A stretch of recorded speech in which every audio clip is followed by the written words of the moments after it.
What's going on, ladies and gentlemen? Hopefully you're having a great day. Welcome back to the Simulator series. In today's episode, we are going to be going over how to create a daily reward system in your simulator. As always, if this video does help you guys out or you do enjoy, make sure you smash the like button, also hit the subscribe button, and turn this post notifications on if you want to get notified when I upload more Roblox development content. Additionally, I do have a Patreon if you guys like to support me and gain access to all the scripts and the game file that I make during this episode. There's a link down below in the description, and you guys can go check that out. With that being said, let's get into it. Now, to quickly showcase the feature that we're going to be creating today, we can see loading into our game, we have a part right here which says daily reward, and since we already claimed the reward, we can see that if we step on the part, we get a notification that says you cannot claim this chest right now. And then also, if we look at the part itself, it says daily reward and has the time displayed underneath it for when we're able to actually claim it once again, and the time is constantly updating as well. Now, if we haven't already claimed the reward, we can see there is no time being displayed under here, and we can go ahead and step on the part, and now we can see a little notification pops up that says chest open, come back tomorrow for more awesome rewards. We received 200 coins, and we can now see that the cooldown is displayed underneath of the daily reward text as well. So to get right into the tutorial, the first thing that we want to do is we actually want to create the daily reward part. Now, as you saw when I previewed this feature, I had a little chest with some coins and a little circle similar to our cell circle with some text displayed as well. And that's what we're going to be using as our part as well, because that looks pretty similar to the one in Eating Simulator. Now, the way that I got that was pretty simple. If you go into the toolbox and in the models, you search for daily, you should be able to find the one pretty easily. I think the one that I got specifically was from Blue Boo right here. And all we're going to do is we're going to click that, add it to our game, and there we go. We have the text, we have the model, and it all looks pretty good. Let's go ahead and flip this a little bit, move it around. And now, of course, you guys could make your own, but I'm just going to take one from the toolbox as this is just for a learning process. Inside of the model, what I'm going to do is I'm going to delete all of the stuff that we don't actually need. All we want are the actual parts, and that's it. So then what we're going to do is we're going to drag all of these parts and put that directly into there, delete the parts model. And now we have all of our parts inside of here. What we then want to do is we want to make sure that everything is anchored, which they all are currently. And now we could organize this a little bit more if we wanted to. Like, most of these parts seem to be coins and stuff like that, so we could put them into their own folder or into their own model, or we could really just highlight all of them, right click, click group, and we could rename them to coins if we wanted to. You don't need to do this, and I'm not really going to do this. I just wanted to show an example. The next thing that I'm going to do is I'm going to delete this one cell part because we don't actually need that. And we also have another part named cell right here, and this is actually the yellow circle. And what I'm going to do is, because it looks like it's actually above the ground right here, all I'm going to do is I'm simply going to move this down a little bit, and there we go. It now is touching the ground, and it all looks pretty good. The last thing that I want to do is make a specific part for being touched, so when the player walks over this, it's kind of like giving this model a hitbox, so when the player walks into a certain area, that'll trigger the daily reward to be given to the player. We already pretty much did this with our cell part and kind of with the shot part as well. What I'm going to do is I'm just going to duplicate the cell part that we already have right here, because it's the same width and length as the model already. All we're going to do is we're going to increase its height. Then we want to make sure that we delete this decal right here. We want to make sure that it is not collidable so that players can walk through it. And then we're also going to rename this to touch. And then it should be anchored already, but let's just make sure. And yes, it's already anchored, so that should all be good. The last thing that we need to do is, I guess I deleted whatever part had the billboard GUI on it. So what we're going to do is we're actually going to go to this part right here, which is our cell part. And we're actually just going to take this billboard GUI and move that over to our daily reward. So we can put it right in there and we can see how this looks. So that looks centered. It looks nice. It looks actually pretty good. We then want to open up the billboard GUI and change the text label to daily chest and see how that looks. So we want to make the size of the billboard GUI a little bit bigger. So the width is probably going to be like 5, and the height could probably be like 5 as well. And then we're going to set this to title, because remember, we're going to have 2 text labels inside of here. So the size of this, instead of making it the full height, we can make this like 0.5 probably. So that looks decent. We should probably make this a little bit wider though. So once again, the size, we're going to change the size to 10. And there we go. Now the words daily chest all fit on one line. What we're then going to do is we're going to duplicate this by hitting Control D and selecting it. And then we're going to rename this to time. We're going to set the position, first the anchor point to 0.5 for the Y, and the position to 0.5 as well for the Y. And that looks pretty good, but we might want to move it down a little bit more. Anyway, we're going to set the text to 23H, 59M, 59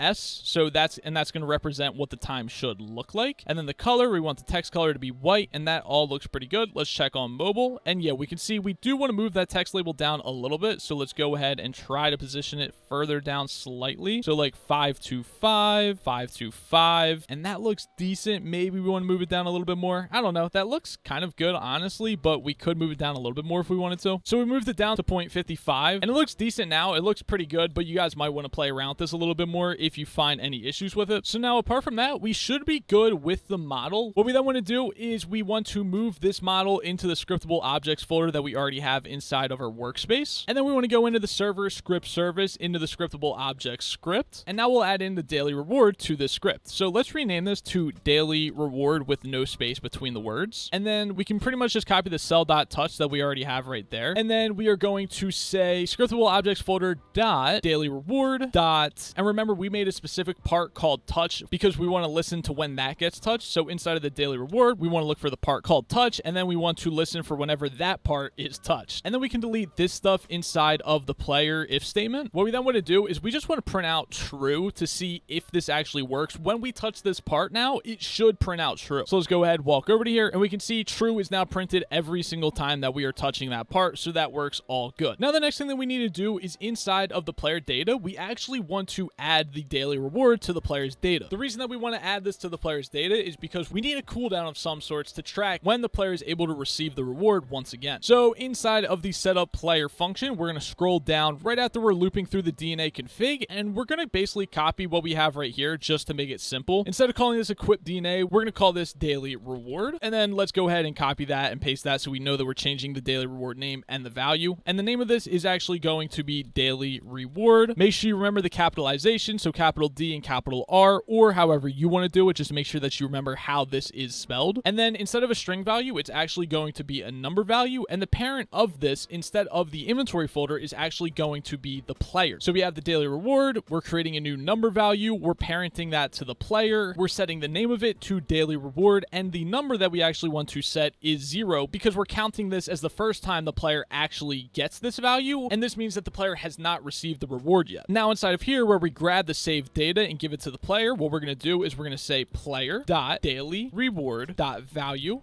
equals, and then if return value, so if we have saved data which contains daily reward and that does not equal nil, then we're going to set the value of that to whatever that value is. Otherwise, we're just going to set it to 0. So if the player does have a cooldown already, we're going to give the player the cooldown. Otherwise, we're just going to set it to 0, and that's how we'll know that we should give the player the reward for the first time. Then we want to make sure that we're saving that data. So right here, we can see this is where we save the data. What we're going to do is we're going to say local daily reward equals player.daily reward dot value. And then what we're going to do is we're just going to add a comma here and save that as daily reward with a capital D and a capital R, and we're going to set that to the value of daily reward, which is the variable that we just created right here. So that might be a little bit confusing, but don't worry. As we go through and actually start scripting out and using this data, you'll probably understand why we're doing exactly what we're doing. Back inside of the scriptable objects, what we now want to do is handle giving the player the reward and setting their cooldown. So what we're going to do is inside of this if statement, we're going to check if the player.dailyreward.value equals 0. Because if it equals 0, then we want to give the player the reward.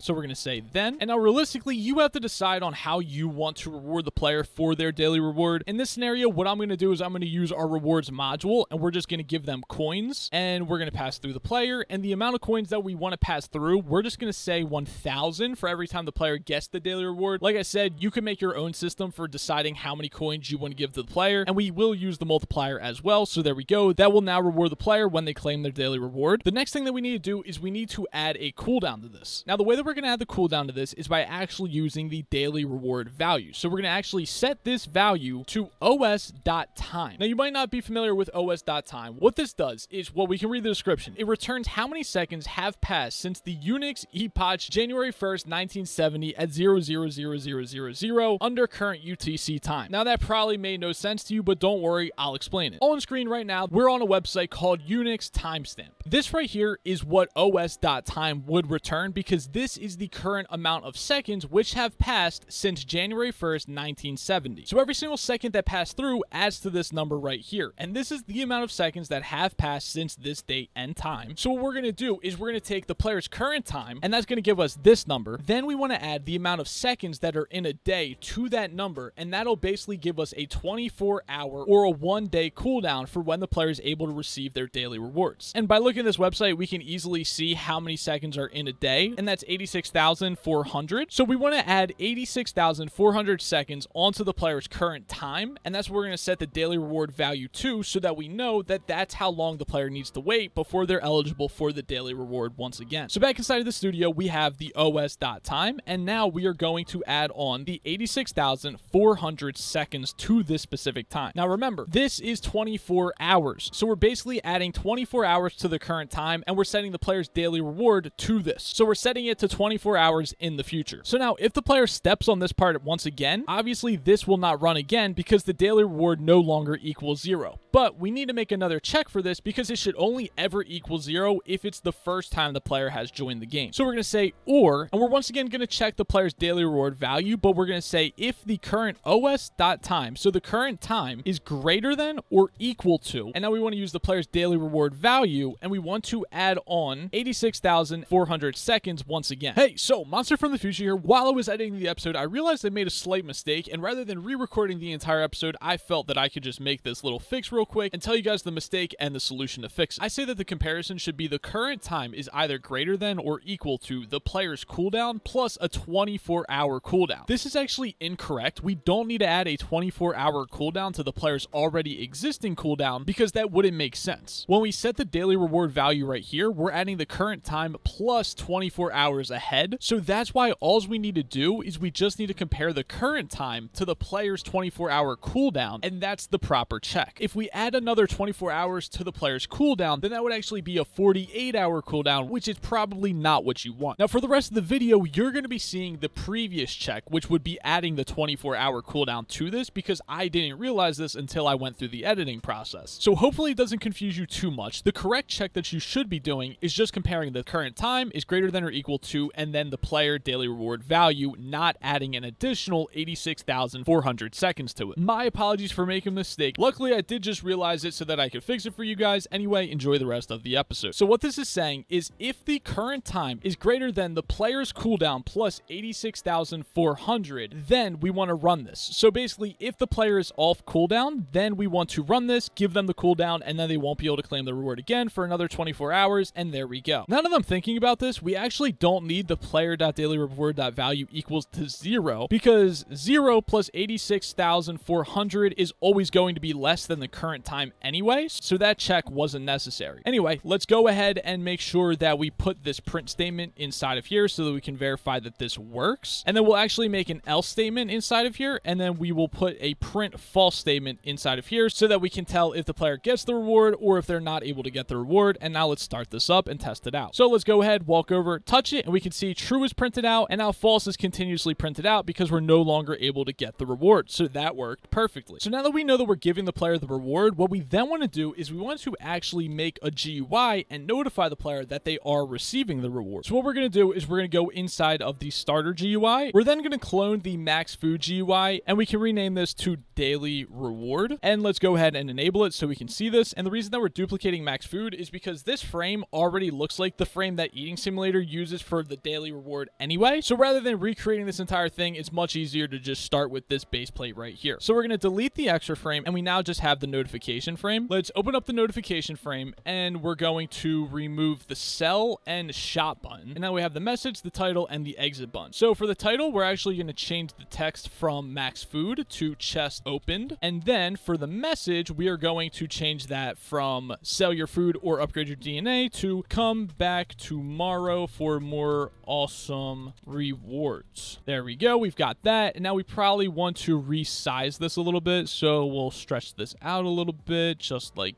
that. Let's make sure that this is centered. So there we go. Now let's duplicate the message text label and bring that down a little bit. And this is going to display the reward that we get. So we'll rename this to reward, and we'll set the text to our money symbol and 1,000. So there we go. That will display the reward that we receive, and we could make this smaller if you feel like it should be smaller. I think that's probably pretty good. Now let's adjust the position and make sure once again that it is centered, and there we go. That looks pretty perfect. Actually, the title is bothering me a little bit. I think I want to move it down slightly, so something like that. Okay, I think that's pretty good now. Then what we want to do is we want to duplicate this title text label and move that just into the daily reward frame. And this is going to be used for when the player is unable to claim the daily reward, but they try to claim the daily reward. So we're going to change the text from chest open to you cannot claim this chest right now. And then the text color is going to be sort of a red with a stroke of black. And now we're going to make this a little bit smaller, probably something like that, I guess. Let's just make sure that we position it in the center of the screen. So there we go. Now it's centered in the screen, and I think that looks pretty good. Let's also check the mobile view to make sure that everything looks good. Everything looks scaled, no issues there. All right, perfect. So now that we have all of that, what we're going to do is we're going to set the visibility of both of these to false so that we no longer see them. We now need to come up with a way of the server telling the client that they just received the daily reward or they're unable to receive the daily reward so that we can display those two new GUIs. Of course, the way that we're going to do this is go inside of the replicated storage, inside the remotes folder, and we're going to create a new remote event. This remote event is going to be daily reward, and we'll use that remote inside of our scriptable object script. So we already have the remotes folder right here. We're going to say remotes.dailyReward fire client, and we'll send that to the player, and we'll pass through true as the second argument, and that's basically saying that the player did receive the reward, and if the player does not receive the reward or is unable to, we're going to pass through false. So now the server is telling the client if they did get the reward or if they're unable to get the reward. We now need to set this up on the client side so we can actually do something with that information. So inside of the daily reward GUI, we have the manager script already made up because we duplicated this from the max food GUI. What we can do is we can pretty much just delete all of this for the most part, and then we need to reset up certain variables. Instead of the max food GUI, we're going to say the daily reward GUI is the script.parent, and then we can just delete both of these as well. And then we're going to say local notification frame equals daily reward GUI dot notification, and then inside of the frame, the only thing that we need to get is the exit button and the reward because we're never going to change the message or the title. So let's go ahead and get both of those. We're just going to copy that variable and we're going to say exit button, and that's going to be set to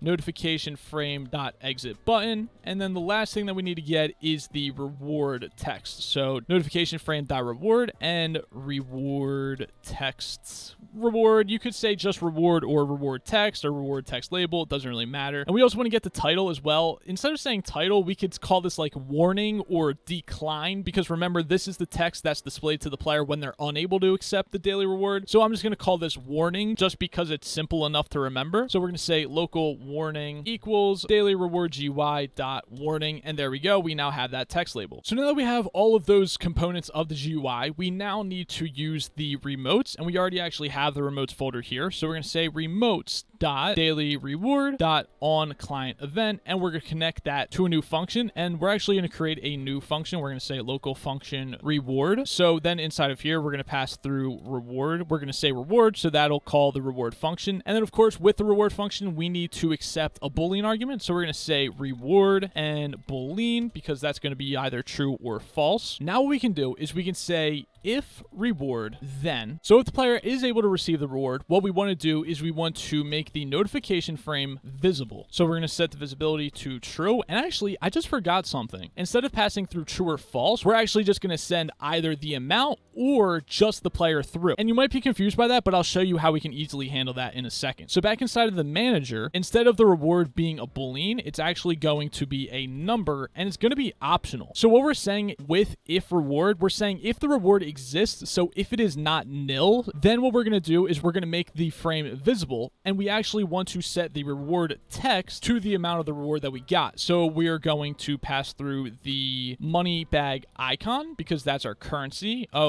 That worked actually. Okay. And then we want to combine that with the reward. So there we go. That should display the reward that we got. And now we can also take a peek back at what our frame actually looks like. So let's make this visible. And yeah, okay, we see that the money icon with the money. I don't know if there's a space between those two, but you can choose if you want to put a space between those two or not. Doesn't really matter. So once we get the reward, it's going to make it visible so that we see that GUI. It's going to set the text to the reward that we actually got. And then what we want to do is we want to use task.delay, and we want to set the amount of time that we want the GUI to be visible for, which is probably something like 5 seconds. And then we're going to create an inline function. And then what we're going to do is we're actually going to hide the notification frame. So we're going to set the visibility of that to false. Now, the reason that we're using using task.delay is because this will run this function on a separate thread, and it won't actually pause this script at all. At the same time, this is kind of unnecessary because of how we have this function set up. This is sort of just a habit that I got into, and I'd say this is probably best practice or better than actually stalling this thread. Realistically, it's a little bit complicated, but I'll show you the equivalent to that, which is a lot simpler. We could do task.wait, and then we could just do the notification frame.visible equals false. And now these two lines are equivalent to these lines right here, but task.delay is a little bit different. Let's say that we're not using the task.wait, and then we had print true right here. What it will do, instead of pausing this entire function right here when we call the task.delay, this will basically spawn a new thread, which is counting down 5 seconds, but instantly after calling this, it's going to instantly print true. So it's not going to wait the 5 seconds and then print true, which would happen if we use task.wait 5 seconds. It's going to instantly print instead of waiting because task.delay is spawning on a new thread. Anyway, that's really complicated, and hopefully I'm not confusing you by explaining all this, but it is pretty nice to know. Anyway, quick recap of what's going to happen. If we get the reward, we're going to set it to visible. We're going to set the notification frame to visible. We're going to change the text to the reward that the player received, and then 5 seconds later, we're going to hide the frame. Now, if the player is not getting the reward, what we then want to do is we then want to display the warning text. So we're going to say warning.visible equals true. And now once again, we can also do the task.delay, and instead of the notification frame this time, we can say warning.visible equals false, and that'll make the text go away after 5 seconds or 2 seconds, however long you want it to last. Now the final thing is the exit button. I guess I kind of forgot about the exit button existing. So realistically, you don't need to set the visibility of this to false later. You could just let the player click the exit button instead. So what we're going to do is exit button.mouse button one click, connect function, and then we are going to say notification frame.visible equals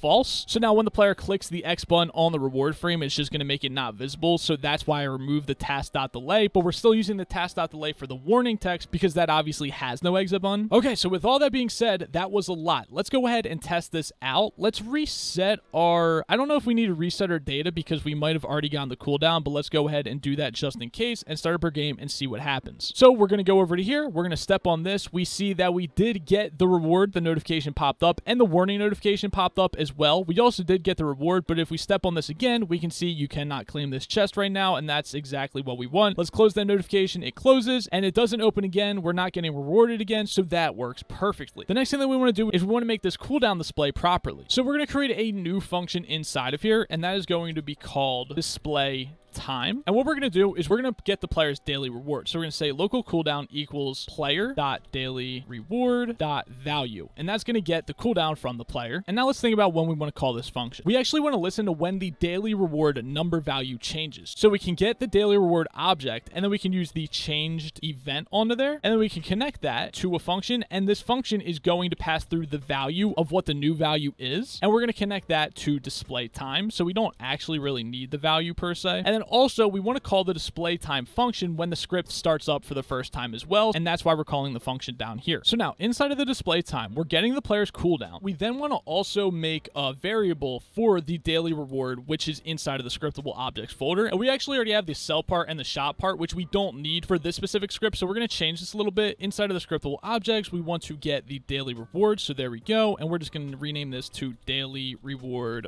part. And there we go. We now have that part. Back inside of the display time function, we're going to say if the cooldown is less than the current time of the player, then we're basically just going to break the script currently and not do anything else for right now. So now this might look really weird for you. This is equivalent to writing it out just like this. It's just formatted a little bit differently on one line instead of being spread out on 3 different lines. So it's a little bit more compact and it looks a little bit nicer. If we call this function and the cooldown is actually less than the current time, then we don't want to do anything else in this function. And you'll see why in a second. So if that's not true, then what we want to actually do is we want to get the daily reward and we want to get the billboard GUI inside of it. And we want to make the time visible. So we're going to set the visibility of that to true. And also right now, we want to make sure that time is not visible because we don't want that to be visible by default. So there we go. We're going to make that visible if it should be visible. And then we're going to create a while loop. And we're going to say, while the cooldown is greater than the player's time, what we're going to do is we're going to set the time text. So we're going to copy and paste that again. And we're going to say text, and we're going to set that text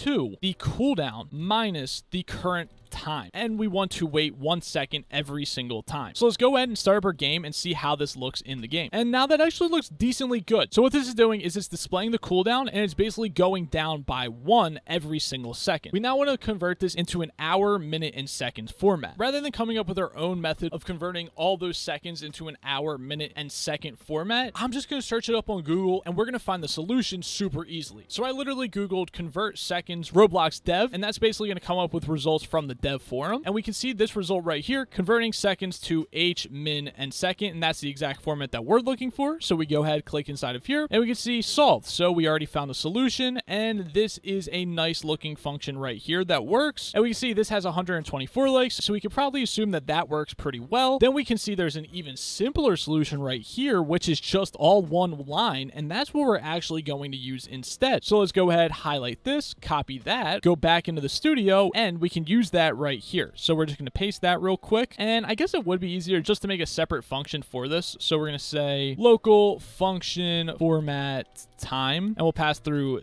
seconds, which is going to be a number, and that's what we'll do. So we'll change the S variable to seconds, seconds, and seconds, and we're going to return that string. So we're going to call format time and pass through the cooldown minus the current player's time, and there we go. We'll start the game and see what that returns. And we look at that, and we now see 23:50:34, 33, 32, 31, and that almost looks like how we want it, but we want it to look slightly different, so let's go ahead and modify it. So rather than the colons, we actually want to have commas, and we also want to have H for the hours, so H comma, and then once again replace the colon, M comma, and finally we want to have S for seconds, hours, minutes, seconds, and don't remove the I. That's specifically used in the string format function. You want to keep those I's. They don't actually appear in the text that's being displayed, and you can see that, but you might get confused by that, so I did want to make note of that see, we don't see the I's in here, and we did keep them in that string, and those are for a specific reason for the string format. Anyway, that time is now displayed perfectly. The last thing that we need to do is we need to make sure that if the player is playing our game and the cooldown ends, we want to actually set the time text label to not visible anymore, because that means that the player is off cooldown. So now if the player comes off cooldown, the time will no longer be displayed and it will no longer be visible, and that's exactly what we want. The final thing that we probably want to do is we want to format the number that is displayed in the rewards text right here. And if you guys remember, the last episode we actually did this, and we can actually look inside of our currency GUI, look inside of the manager, and get the format number and use the exact same method that we did here. So we'll paste that right there. We've got the format number, and then all we have to do is call format number format compact if that's what we want to do, and we can go ahead and use that function right there and put the reward inside of there, and there we go. Let's go ahead, reset our data inside of the player data so that we don't have a cooldown anymore, start up our game, and test it out. So upon going into the game, we don't see any cooldown visible right there, so we know that we can claim it. Let's step on it. We see that we just got 1K. The cooldown is now visible. We see how long we have to wait. We can close this, and if we step on it again, we can see the notification that we cannot claim this chest right now, so that works exactly as we wanted it. With that being said, ladies and gentlemen, that's going to be it for this episode. Hopefully you guys did enjoy. If this video did help you guys out, make sure you smash the like button, also hit the subscribe button, and turn those post notifications on if you want to get notified when I upload more Roblox development content. Additionally, I do have a Patreon if you guys like to support me and get access to all the scripts and the game file that I made during this episode. There's a link down below in the description, and you guys can go and check that out. With that being said, I hope that you guys have a great day, and I'll see you guys in the next episode.